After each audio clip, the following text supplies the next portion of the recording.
Risadas ecoaram quando o homem maltrapilho, vestindo um terno amarrotado, tropeçou nos fundos da igreja, 20 minutos após o início da cerimônia de casamento. Você o teria defendido ou fingido não notar? Compartilhe sua opinião nos comentários abaixo. O pai permaneceu paralisado na entrada, seus olhos procurando desesperadamente pelas fileiras de convidados, todos vestidos com suas melhores roupas. Nenhum assento havia sido reservado para ele. Ninguém reconheceu sua presença. Mas ninguém naquela elegante catedral estava preparado para o que aconteceria quando o padre, de repente, levantou os olhos de seu livro de orações e fez contato visual com o convidado não convidado. Os sussurros começaram imediatamente. Aquele é o pai da Sara? O que ele está fazendo aqui? Ela não disse especificamente que ele não era bem-vindo? A mãe da noiva, deslumbrante em seu vestido de grife e penteado impecável, virou-se com horror estampado em seu rosto. Ela rapidamente fez um sinal para os recepcionistas estacionados perto do fundo, que começaram a se mover em direção ao visitante indesejado. O pai segurava uma pequena caixa de presente desgastada em suas mãos trêmulas, seus ombros curvados para frente como se esperasse um golpe físico. Naquele momento, ele parecia totalmente deslocado em meio às flores, à elegância e à celebração do dia do casamento de sua única filha. E se histórias de pais que se recusam a desistir de seus filhos apesar da rejeição esmagadora te emocionam, inscreva-se agora para mais histórias impactantes que tocarão seu coração toda semana. Porque às vezes, as batalhas mais importantes são travadas não com armas, mas com um amor inabalável que se recusa a se render. O pai, seu nome era Roberto Miguel, não falava com sua filha Sara há 7 anos, desde o divórcio que havia destruído sua família. Ele não havia recebido um convite para o casamento. Ele só soube disso através de uma prima compreensiva que não suportava a ideia de ele perder um momento tão significativo na vida de sua filha. Agora, enquanto ele estava ali, o peso daqueles anos perdidos o oprimia como um fardo físico. A igreja era magnífica, exatamente o tipo de lugar que Sara havia sonhado quando criança. Roberto se lembrava de como ela costumava desenhar vestidos de noiva em seu caderno, como ela falava sobre a cerimônia perfeita enquanto ele a levava para o treino de futebol. "Papai", ela havia dito uma vez, "quando eu me casar, quero que você me leve ao altar em uma igreja como aquela do filme que assistimos." Roberto sorriu e prometeu a ela que aquele dia chegaria. Mas promessas são quebradas e sonhos mudam. Famílias se destroem. Como um operário da construção com mãos calejadas e ensino médio completo, Roberto sempre se sentiu inadequado perto de sua esposa, Elizabeth, que tinha nível superior. Quando a carreira dela em direito empresarial decolou, a distância entre eles aumentou. As discussões começaram, a princípio sobre pequenas coisas, contas, horários, estilos de criação, e depois sobre questões maiores. Os colegas de Elizabeth se tornaram seu novo círculo, pessoas com casas de veraneio e conexões com escolas particulares. Roberto trabalhava mais horas, tentando contribuir mais, para ser digno da vida que estavam construindo. Mas a distância só cresceu. O ponto de ruptura veio durante a festa de 16 anos de Sara. Elizabeth havia planejado uma reunião elaborada em sua casa, convidando seus colegas e seus filhos. Roberto havia feito um turno duplo no dia anterior para ajudar a pagar por tudo, e chegou tarde, exausto e ainda com suas roupas de trabalho. Ele pretendia tomar banho e se trocar, mas quando viu a variedade de comida gourmet e ouviu música clássica tocando em seu quintal, algo dentro dele desmoronou. Ele se sentiu como um intruso em sua própria casa. Quando Elizabeth o puxou para o lado e sibilou, "Você não poderia pelo menos ter se limpado antes de aparecer?" Isso confirmou tudo o que ele temia.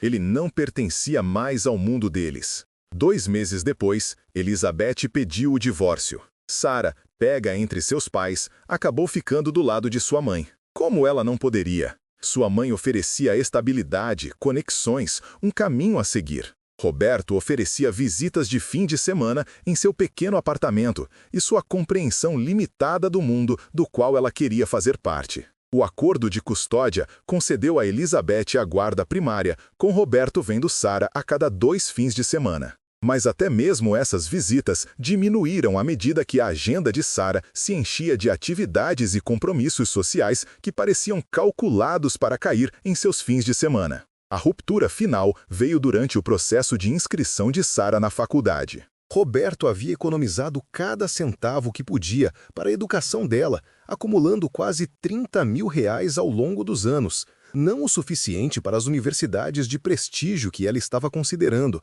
mas uma contribuição da qual ele se orgulhava. Quando ele ofereceu a ela olhou para ele com uma mistura de pena e constrangimento. A empresa da mamãe tem um fundo universitário para os filhos dos parceiros, ela lhe disse. E, além disso, estou me candidatando a bolsas de mérito. Eu vou ficar bem, pai. Ela nem sequer pegou o cheque que ele havia escrito, o culminar de anos de turnos extras e sacrifícios. Depois disso, as ligações pararam de chegar. Suas mensagens de texto ficaram sem resposta. Quando ele dirigiu até a casa de Elizabeth, ninguém atendeu à porta, embora ele pudesse ver movimento atrás das cortinas. Eventualmente, ele parou de tentar. A dor era demais para suportar. Ele se jogou em seu trabalho, assumiu projetos de reforma, qualquer coisa para preencher o vazio. As únicas atualizações que ele recebia sobre a vida de sua filha vinham através de conhecidos em comum ou parentes distantes que se compadeciam dele. Agora, enquanto os recepcionistas se aproximavam, Roberto considerou se virar e ir embora. Que direito ele tinha de estar aqui? Que bem poderia resultar dessa intrusão? Mas então o padre, um homem com olhos bondosos e cabelos grisalhos, fez uma pausa em sua leitura. Toda a congregação se virou para ver o que havia chamado sua atenção. E naquele momento de tempo suspenso, Roberto viu sua filha no altar, radiante em seu vestido de noiva, parecendo exatamente como ele sempre a havia imaginado. A expressão de Sara mudou de confusão para choque ao reconhecer a figura parada no fundo da igreja. O noivo, um homem alto em um smoking caro que Roberto nunca havia conheceu, se inclinou para sussurrar algo em seu ouvido. Elizabeth se levantou até a metade de seu assento na primeira fila, seu rosto uma máscara de fúria. Mas antes que alguém pudesse agir, o padre levantou a mão em um gesto gentil que de alguma forma comandou a atenção de todos os presentes. Eu acredito, disse ele, sua voz ecoando claramente pela igreja silenciosa, que temos outro convidado que se juntou a nós. Seus olhos encontraram os de Roberto com um calor inesperado. Gostaria de se sentar, senhor? Você teria aceitado aquele convite inesperado sabendo que a própria noiva não o creria lá? Ou você teria ido embora para poupar a todos o desconforto? Deixe-nos saber seus pensamentos nos comentários abaixo. Roberto ficou paralisado, incapaz de avançar ou recuar. A pequena caixa de presente em sua mão de repente pareceu impossivelmente pesada. Um dos recepcionistas, um jovem que parecia desconfortável com sua tarefa designada, se aproximou e sussurrou: Senhor, talvez fosse melhor se você... Deixem-o ficar.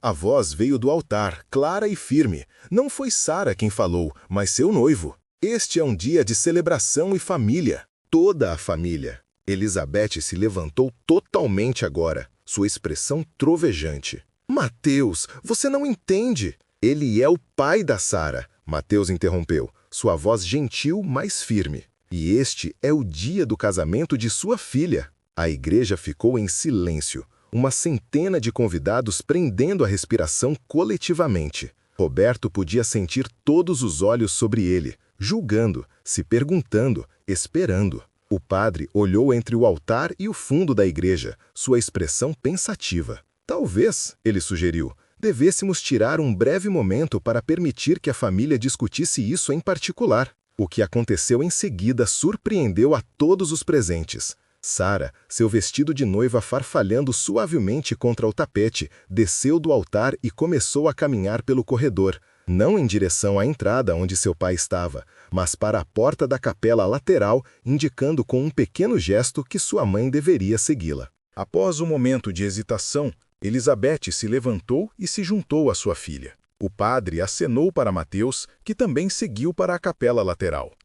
Senhoras e senhores, o padre se dirigiu à congregação. Retomaremos nossa cerimônia em breve. Por favor, apreciem o interlúdio musical que nosso organista irá fornecer. Como se fosse uma deixa, o órgão da igreja começou a tocar uma melodia suave. Roberto permaneceu de pé no fundo, incerto sobre o que fazer. Então, o jovem recepcionista que havia se aproximado dele antes retornou. Senhor, eles perguntaram se você gostaria de se juntar a eles, na capela lateral. A capela lateral era pequena, com vitrais lançando luz colorida sobre o chão de pedra. Sara estava de costas para a porta quando Roberto entrou, seu vestido de noiva parecendo brilhar na luz solar filtrada. Elizabeth estava sentada em um banco de madeira contra a parede, sua expressão ilegível. Mateus estava perto de Sara, sua mão repousando levemente em seu ombro. "Por que você está aqui?" Sara perguntou sem se virar. Sua voz estava controlada, mas Roberto podia ouvir o tremor sob a superfície.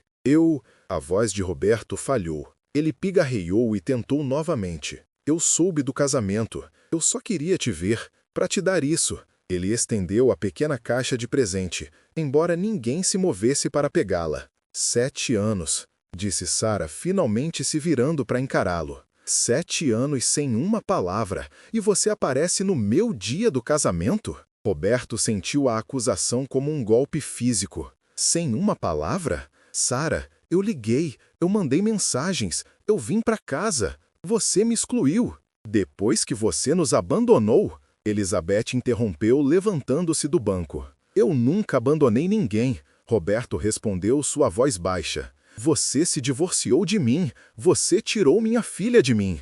Você não estava lá quando importava, Elizabeth retrucou. Você estava sempre trabalhando, sempre ausente. Eu estava trabalhando para sustentar nossa família. Roberto sentiu anos de raiva reprimida subindo dentro dele.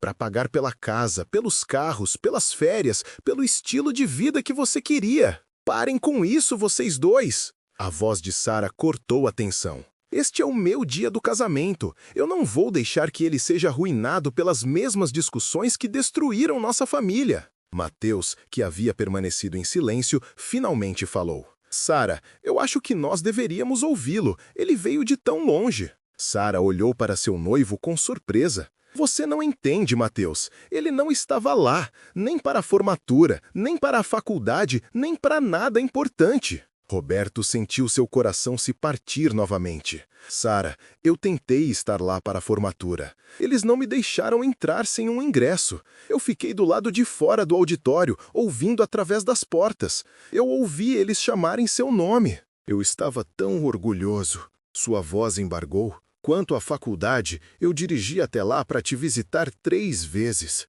Cada vez, você mandava uma mensagem dizendo que estava muito ocupada, que nós poderíamos nos encontrar na próxima vez. A expressão de Sara vacilou. O quê? Elizabeth se mexeu desconfortavelmente. Sara, não vamos fazer isso agora. Nós temos convidados esperando. Mas Sara não estava mais ouvindo sua mãe. Ela estava olhando para Roberto com uma nova incerteza. Você veio à minha formatura? E ao campus? Roberto assentiu. Eu tenho os recibos de gasolina, as contas do hotel. Eu guardei todos eles. Eu não sei por quê. Talvez como prova para mim mesmo de que eu tentei. Mateus gentilmente apertou o ombro de Sara. Lembra o que você me contou sobre seu aniversário de 16 anos? Como seu pai chegou atrasado e sua mãe ficou chateada? Sara assentiu lentamente. Você sabia, Mateus continuou, que ele tinha trabalhado um turno duplo para ajudar a pagar por aquela festa? Sara se virou para olhar seu noivo com confusão. Como você saberia disso? Mateus pareceu um pouco envergonhado. Eu posso ter feito algumas pesquisas. Depois que nós ficamos noivos, eu queria entender por que você nunca falava sobre seu pai. Eu encontrei o número dele e liguei para ele alguns meses atrás. A revelação pairou no ar como uma presença física. Sara olhou de Mateus para Roberto, seus olhos arregalados. Você ligou para o meu pai sem me contar? Eu liguei, Mateus admitiu, e nós nos encontramos para tomar um café. Várias vezes, na verdade. Elizabeth fez um som de descrença. Você foi pelas costas da Sara? Mateus encontrou seu olhar firmemente. Eu fui em busca da verdade. E o que eu encontrei foi um homem que nunca parou de amar sua filha, mesmo quando o mundo lhe disse que ele não era bom o suficiente. Roberto ficou em silêncio, a caixa de presente ainda em suas mãos. Ele não esperava a intervenção de Mateus. Ele tinha vindo hoje com a menor esperança de simplesmente ver sua filha se casar, mesmo que fosse do fundo da igreja. Sara se virou para seu pai, realmente olhando para ele pela primeira vez. Ela viu os cabelos grisalhos que não estavam lá antes, as linhas ao redor de seus olhos, O terno usado que provavelmente havia sido comprado especificamente para este dia. O que tem na caixa? Ela perguntou finalmente. Roberto estendeu para ela. Abra. Com dedos hesitantes, Sara pegou a pequena caixa e levantou a tampa. Dentro havia uma delicada pulseira de prata com um único pingente, uma pequena bola de futebol. Sua respiração falhou. Você costumava usar isso em todos os jogos, Roberto disse suavemente. Desde quando você tinha 10 anos até os 15. Você disse que era seu amuleto da sorte. Você tirou depois daquela festa, seu aniversário de 16 anos. Eu encontrei no banheiro e guardei em segurança, pensando que você pediria algum dia. Sara levantou a pulseira com dedos trêmulos. Eu pensei que tinha perdido. Ela sussurrou. Eu procurei em todos os lugares. Tem mais uma coisa, disse Roberto, sob o acolchoamento. Sara removeu o pequeno inserto de algodão e encontrou um envelope embaixo. Abrindo-o, ela puxou um cheque, o mesmo cheque que Roberto havia tentado dar a ela anos atrás para sua educação universitária, agora atualizado com uma data atual. Junto com ele estava uma escritura de um pequeno terreno. Eu não pude contribuir para sua educação da maneira que eu queria, mas eu estive economizando todos esses anos. O cheque é o mesmo valor, mais o que eu consegui adicionar. E a propriedade é apenas um pequeno pedaço de terra perto do lago onde nós costumávamos ir pescar. Eu pensei que talvez algum dia, se você e Mateus quisessem, poderia ser um lugar para uma casa de veraneio, ou para levar seus próprios filhos algum dia. Lágrimas encheram os olhos de Sara. Você continuou economizando para mim todo esse tempo? Roberto assentiu, incapaz de falar além do nó na garganta. Elizabeth, que estava observando essa troca com uma expressão complicada, finalmente suspirou. Sara, há coisas sobre o divórcio que você não sabe, coisas que eu nunca te contei. Sara se virou para sua mãe, a confusão evidente em seu rosto. Seu pai não nos abandonou? Elizabeth admitiu, sua voz mal acima de um sussurro. Eu o afastei. Eu estava subindo na hierarquia corporativa e eu me sentia impedida, pelo histórico dele, pelo trabalho dele, pela normalidade dele. Ela não conseguiu encontrar os olhos de Roberto enquanto falava. Eu estava errada. E eu usei minha influência para te colocar contra ele. A confissão pairou no ar como uma presença física. Você seria capaz de perdoar tal decepção que lhe custou anos com seu pai? Ou você deixaria para lá? Já se perguntou se a dor da manipulação pode ser grande demais para superar? Deixe sua opinião nos comentários. Imagine a cena. Sara, paralisada, absorvendo cada palavra da mãe. Uma pulseira pende de seus dedos, capturando o arco-íris dos vitrais. Do lado de fora, na igreja matriz, o organista dedilha as teclas, alheio ao drama que se desenrola na capela lateral. Então, todas as vezes que achei que o pai não apareceu ou que não se importava o suficiente, ele estava lá. Elizabeth assente, a máscara de compostura finalmente rachando. Nem sempre, mas mais do que eu deixei você acreditar. Ela se volta para Roberto. Eu errei. Errei feio. Durante anos, Roberto fantasiou com esse confronto. Ensaiava discursos raivosos, acusações ferinas. Mas, ali, diante da fragilidade de Elizabeth, a raiva se esvai, dando lugar a uma tristeza profunda pelo tempo perdido. 7 anos, Sara repete, mas agora a voz carrega espanto, não acusação. 7 anos que jamais teremos de volta. Mateus se aproxima. Mas hoje é um novo começo, para todos nós. Ele olha para Roberto. Senhor, seria uma honra se o senhor se juntasse a nós na cerimônia, não apenas como convidado, mas no seu devido lugar. Elizabeth levanta o olhar, surpresa. Mateus, o que você está sugerindo? Mateus sorri para a futura sogra. Estou sugerindo que Sara merece ter os pais conduzindo ao altar, se for o que ela quer. Todos os olhares se voltam para Sara, que observa a pulseira em sua mão.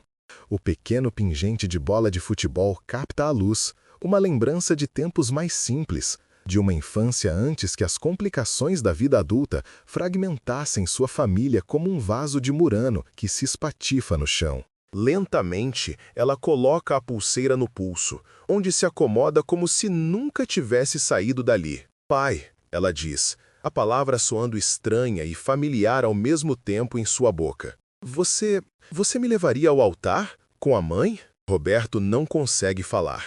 Apenas acena com a cabeça, as lágrimas correndo livremente por suas bochechas marcadas pelo tempo. O padre, que aguardava discretamente na porta, se aproxima. Podemos retomar a cerimônia, então? A congregação murmura surpresa quando a porta lateral se abre e o cortejo nupcial surge. Primeiro Mateus, retomando seu lugar no altar com um sorriso mais radiante do que antes. Depois, Elizabeth, que se posiciona não na primeira fila, mas na entrada do corredor. E, finalmente, Sara aparece na porta da capela lateral, o braço agora entrelaçado ao do pai. O padre levanta as mãos, silenciando os sussurros. Caríssimos irmãos, ele recomeça. Estamos reunidos aqui hoje para testemunhar não apenas a união de dois corações, mas a cura de uma família. Ele acena para o organista, que inicia a tradicional marcha nupcial. Roberto sente a mão de Sara apertar seu braço enquanto se preparam para caminhar. Elizabeth se aproxima do outro lado de Sara, entrelaçando seu braço ao da filha. Juntos, os três iniciam a lenta procissão pelo corredor. Nunca pensei que viveria isso, Roberto murmura, a voz embargada pela emoção. Sara o olha, realmente vendo o pai pela primeira vez em anos. Me desculpa, pai. Me desculpa por tudo. Chega de desculpas, ele responde gentilmente. Apenas novos começos. À medida que se aproximam do altar, os convidados que haviam ficado perplexos com a pausa inesperada e ainda mais inesperada adição à cerimônia, começam a entender o que está acontecendo. Alguns enxugam as lágrimas, outros sorriem. Mesmo aqueles que eram mais próximos de Elizabeth e mais influenciados por sua versão dos eventos, não conseguem deixar de se comover com a cena diante deles. Ao chegarem ao altar, Roberto coloca a mão de Sara na de Mateus e se afasta, mas Sara o segura por um momento. Obrigada por não desistir de mim, ela sussurra. Roberto sorri em meio às lágrimas. Nunca, nem por um único dia. A cerimônia prossegue, agora mais significativa pela reconciliação que testemunhou. Quando o padre declara Sara e Mateus marido e mulher, os aplausos parecem mais altos, a alegria mais profunda. E, quando os recém-casados saem pelo corredor, eles fazem uma pausa onde Roberto e Elizabeth estão sentados, não mais separados por fileiras de convidados e anos de amargura, mas lado a lado, unidos em seu amor pela filha. Na recepção, Roberto se vê acolhido nas conversas,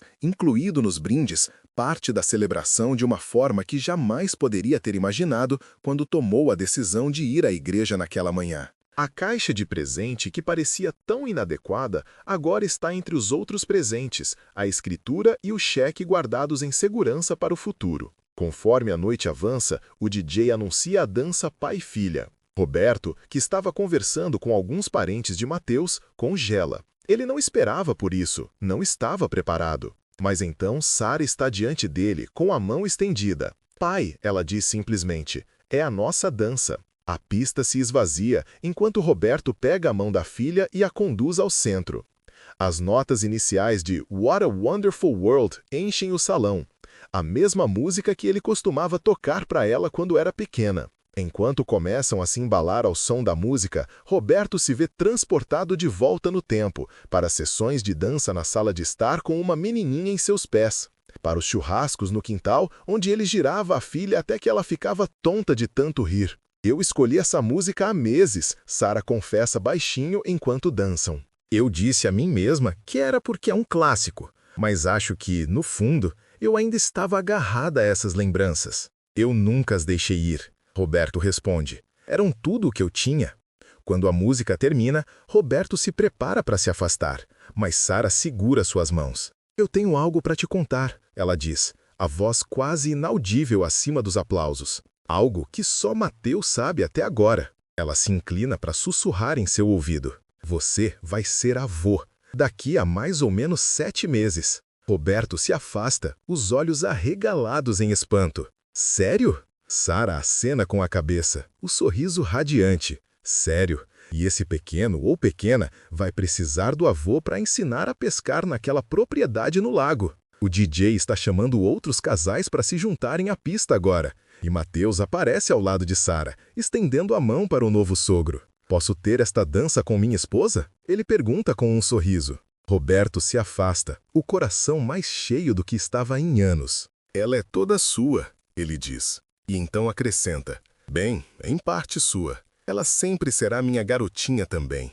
Enquanto observa os recém-casados dançarem, Roberto sente uma presença ao seu lado. Elizabeth está ali, sua hostilidade anterior substituída por algo mais complexo. Arrependimento, talvez, ou nostalgia. Fizemos algo certo, não fizemos? Ela diz, acenando em direção à filha. Apesar de tudo, Roberto pondera sobre isso. Ela é o melhor de nós dois, ele concorda. E nenhum dos nossos erros. Eles permanecem em silêncio cúmplice, observando a felicidade da filha. Roberto pensa nos anos perdidos, mas também nos anos que virão. Aniversários, feriados, o nascimento de um neto. Um futuro que ele havia parado de se permitir imaginar. A recepção continua até tarde da noite. Quando chega a hora de Sara e Mateus partirem para a lua de mel, eles se veem cercados por pessoas jogando pétalas de rosas e aplaudindo. Em meio ao caos, Sara se solta e corre de volta para onde o pai está. Promete que vai estar aqui quando voltarmos, ela diz, abraçando-o com força. Promete que não vai sumir de novo. Roberto segura a filha perto, respirando o cheiro de seus cabelos, gravando este momento na memória. Eu prometo, ele diz, nem que a vaca tussa me tirariam daqui. Enquanto os recém-casados partem, o carro enfeitado com serpentinas e placas de recém-casados, Roberto permanece parado na entrada do local, acenando até que eles desapareçam de vista. Os outros convidados começam a se dispersar, indo para seus carros ou voltando para dentro para um último drink. Elizabeth se aproxima dele novamente, os saltos tilintando no asfalto. Você precisa de uma carona para algum lugar? Ela pergunta, surpreendendo ambos com a oferta. Roberto balança a cabeça. Eu tenho minha caminhonete, mas obrigado. Ela assente, então hesita. Roberto, eu sei que não muda nada, mas eu realmente sinto muito. Por tudo. Ele olha para essa mulher que um dia foi o centro de seu mundo, a mãe de sua filha, seu maior amor e sua mais profunda decepção. Muda-o hoje, ele diz simplesmente. E isso é um começo. Enquanto caminha até sua caminhonete mais tarde, o estacionamento quase vazio, Roberto se sente mais leve do que se sentia há anos. O ar noturno está fresco contra seu rosto, e acima dele, estrelas pontilham a escuridão do céu. Ele pensa sobre a jornada que o trouxe até ali, a dor, a solidão, a perseverança. Ele pensa sobre a simples coragem que foi necessária para aparecer hoje, sem ser convidado e indesejado, sem saber qual recepção o aguardava. Às vezes, a coisa mais corajosa que podemos fazer é simplesmente aparecer, mesmo quando todas as portas parecem fechadas para nós. Às vezes, o amor significa estar na porta de uma igreja, de coração na mão, pronto para a rejeição, mas esperando pela reconciliação. E às vezes, apenas às vezes, a vida nos dá segundas chances que nunca sonhamos serem possíveis. Se essa história te emocionou, inscreva-se agora para mais histórias inspiradoras toda semana que nos lembram da resiliência do espírito humano e do poder do perdão.